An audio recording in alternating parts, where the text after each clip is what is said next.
Alright, new year, new structure, and new movement. Wall walks. Definitely wasn't expecting that. I wouldn't imagine too many people would have. When they threw in that you needed a wall about a week ago into the equipment list, I think everyone was thinking that it was going to be like handstand push-ups or something like that. But wall walks. My opinion on that is I think it's awesome. I quite like the standard as well. It's quite easy to measure. Definitely makes a wall walk more difficult. Not so much getting closer to the wall, because in training we get closer than that. But coming back and keeping your hands on the line is just not so much, I guess, more difficult, just an extra thing that you got to think about and make sure of. I did actually get a no rep in this attempt. I think it was on the round of 9 or round of 12, something like that, where I got the no rep. Strategy wise, it was to be super consistent on the wall walks, making sure that I'm hitting the positions and trying to be as quick as possible so that time and attention didn't accumulate. Therefore, trying to save the shoulders and arms. Obviously, easier said than done. There was a few times. Another thing that I didn't factor in that definitely came into play was sweat on the tape and on the matting. It became quite slippery. So on a few sets, especially towards the 9 and the 12s, I was definitely having to contend with that as well, which added a little bit of danger factor, but just made it more difficult as well. With the double unders, I broke up the double unders deliberately and early. I think on the round of 60, I did 30 and 30. On the round of 90, again 30, 30, 30. And the 120, can't remember, to be honest. So this is the first time I'm watching this also. So already I can see that I could definitely do better positioning wise on those wall walks, whereas I'm sort of allowing my midline to sag in a little bit, which is not great. Didn't notice it when I was doing that. I thought I was in a pretty good position, but that's just something that I'll have to clean up for my next attempt. And something I'm noticing here, jumping pretty high for what I actually need to. I think that was more just to sort of ease into the double unders. You're always thinking that you want to just make sure of the rep, so I'm jumping a little bit extra high. I'm pretty sure that settles down throughout the workout, but definitely something that I will consider going into the next attempt. Probably do a little bit more warming up on the double unders. I did do a little bit, but nothing significant. So definitely something to work on for the next attempt. So yeah, so as I get closer to the wall, I definitely sort of lose my midline a little bit. So something I got to keep an eye on.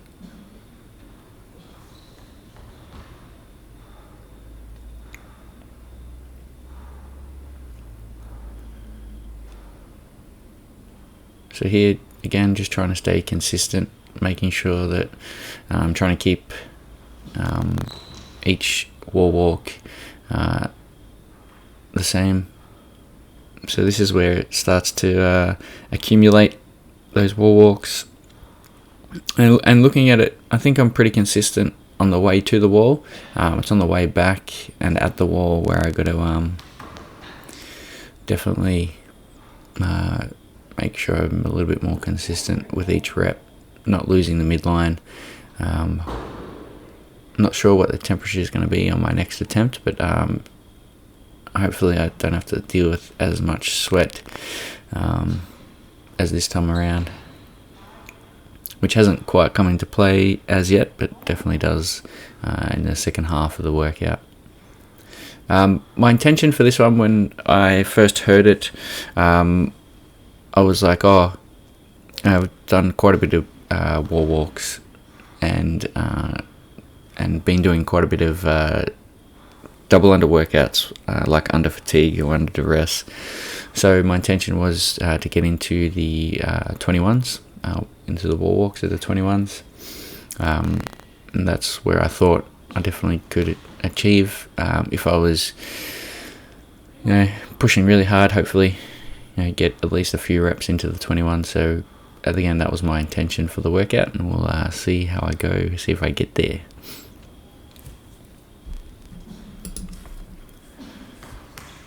So just going back to the losing position on the wall walks closer to the wall, I think head position has a lot to do with that. Just looking at that again. So as I come up, I keep looking at the floor, which is going to arch the back. So I think I'm going to focus on head position a little bit more on that next attempt as well. So because you want to try and keep your midline in a good position, anything probably more of a pike position, so pushing your hips away, I think is going to be a much better position, less fatiguing. Will that put more strain through the shoulders? Don't think so. It should be about the same, I think. If anything, probably will put more through the shoulders and less through the chest, because it sort of changes the angle a little bit, but I think I could handle that, no problem. Just better positioning though, so definitely something that I need to do.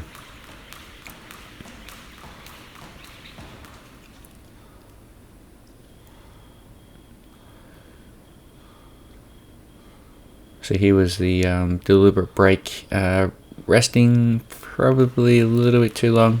Could shorten that up a little bit.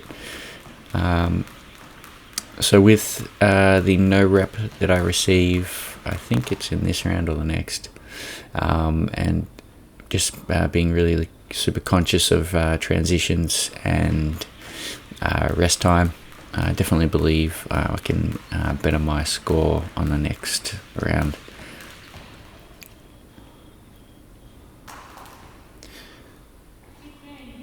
So things like this, just making sure your equipment's out of the way and all that type of thing. I think on the round of 12, I definitely the wall walks, the rest in between, slowed down. They were quite fatiguing, so I think that one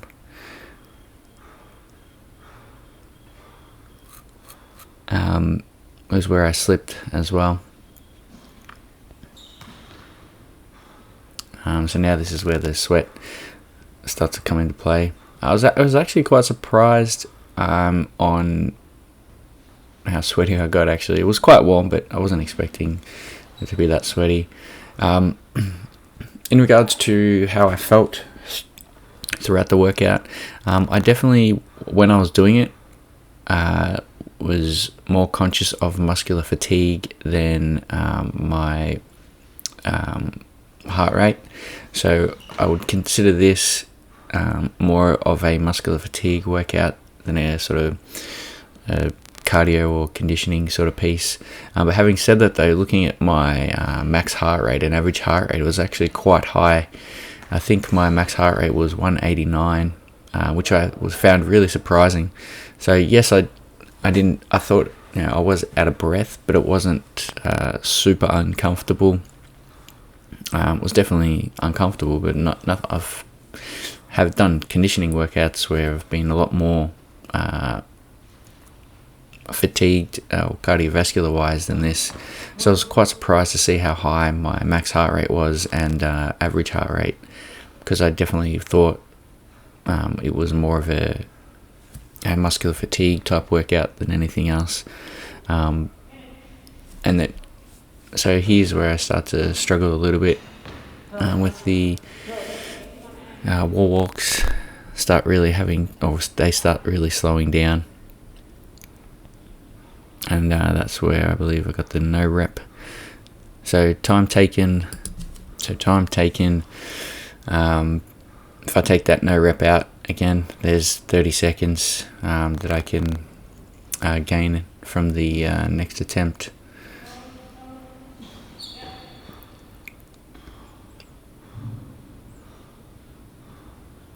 So you can see that I'm breathing heavy here, but again, that's not what's stopping me from going straight into the next one. It's that muscular fatigue.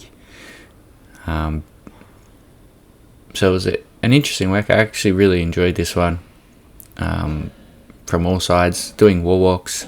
Even though I do, so there we go, I slipped again. Even though I do wall walks, I don't do them a great deal. Usually I just do like strict handstand push-ups or a variation of a handstand push-up and handstand walking. So it's definitely a curveball that Dave Crasto threw in there, but I think it's a good one. Yeah, so this is the round where I really start to sort of slow down, and again, it's muscular fatigue. So it's not. Although there was a few points where I was like, oh, I'm not sure if I'm actually going to get one if I go now. But it wasn't like, oh, I definitely can't do one. Not like when you do like your strict handstand push-ups or handstand push-ups where you get up and you literally physically can't do another rep. I never sort of got to that point. But there was a few that I wasn't 100% sure that I was going to make the standards, I think, more than anything else, which obviously you don't want to be getting no reps, because it literally takes about 30 seconds off your time, or adds 30 seconds to your time, I should say, because by the time you come back down, get ready for the next rep, you've wasted 30 seconds.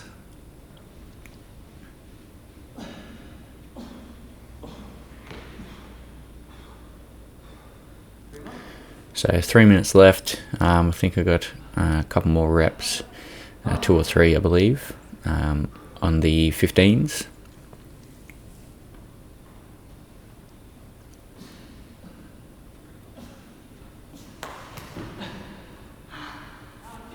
I think I got 2 more here. So at this point the fatigue's quite real. I'm trying to find a position that I could sort of rest the arms a little bit before going into that next rep.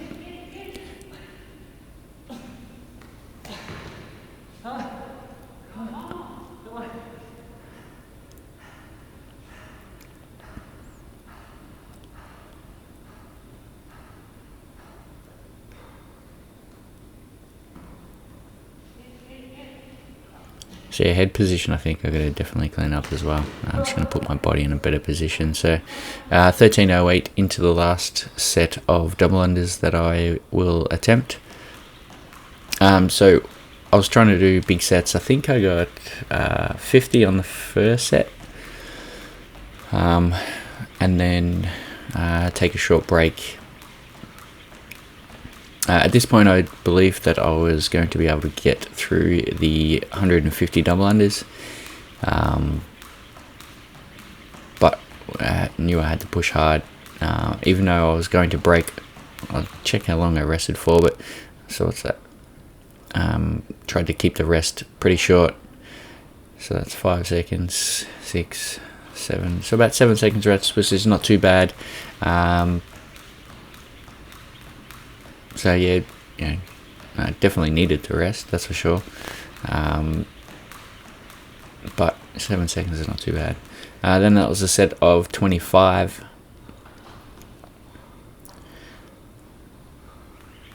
And then I believe I do another set of 25. Or I think I trip up and then get to 25 to making it a total of 100.